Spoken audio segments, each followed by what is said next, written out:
Coopération, coordination, définition et distinction.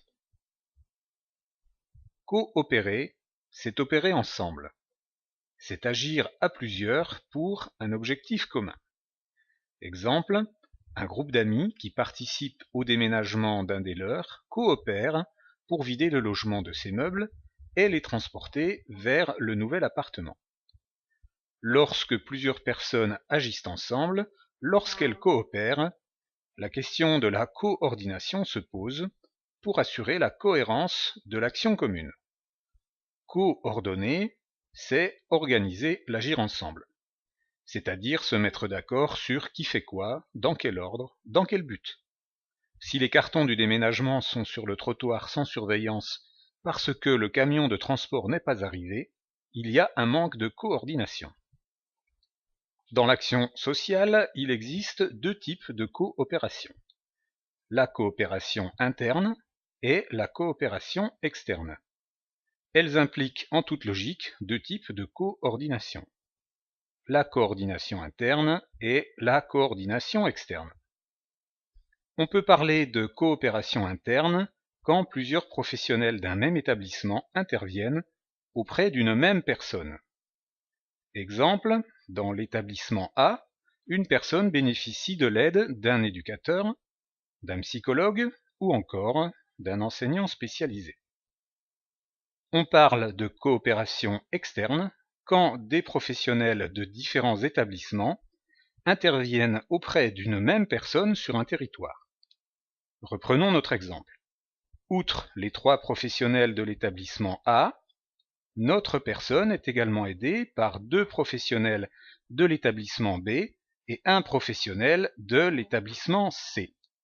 On a donc une coopération externe composée de 6 personnes.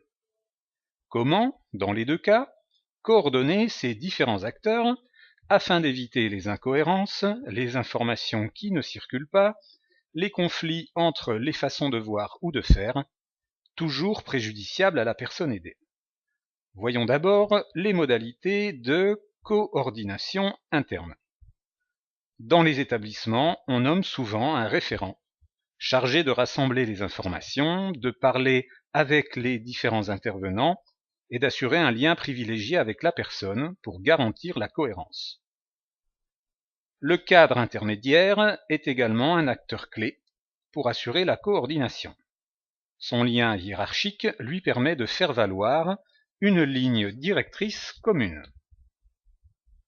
Depuis quelques années, on voit apparaître des coordinateurs dans les établissements. Ce sont souvent des éducateurs spécialisés, sans lien hiérarchique, chargés d'assurer l'harmonie des différentes interventions. Le projet personnalisé et le cahier de liaison sont les deux principaux outils de communication qui favorisent la coordination interne. À l'échelle de la coordination externe, dans notre exemple, la personne est donc entourée de 3 référents internes avec 3 projets personnalisés internes et 3 cadres intermédiaires internes différents. Comment assurer un minimum de cohérence dans un tel système? Qui possède suffisamment de légitimité pour coordonner ceux que l'on nomme habituellement les partenaires? Pour répondre à ce problème, on assiste dans tous les secteurs de l'action sociale à l'émergence d'un nouveau métier, le référent de parcours. Il a pour fonction d'assurer la cohérence des interventions pendant plusieurs années. Il reste aux côtés de la personne pour l'accompagner dans son parcours, sur le territoire, quel que soit l'établissement fréquenté. On voit également se créer des réseaux de services territoriaux intégrés qui rassemblent différents professionnels de différents secteurs. Historiquement considérés comme des partenaires, ils deviennent des collègues d'un même réseau et partagent la responsabilité de la situation de la personne. Exemple, les services intégrés de l'accueil et de l'orientation du secteur de l'hébergement. La méthode Maya du secteur des personnes âgées. Méthode pour l'autonomie et l'intégration des services d'aide et de soins.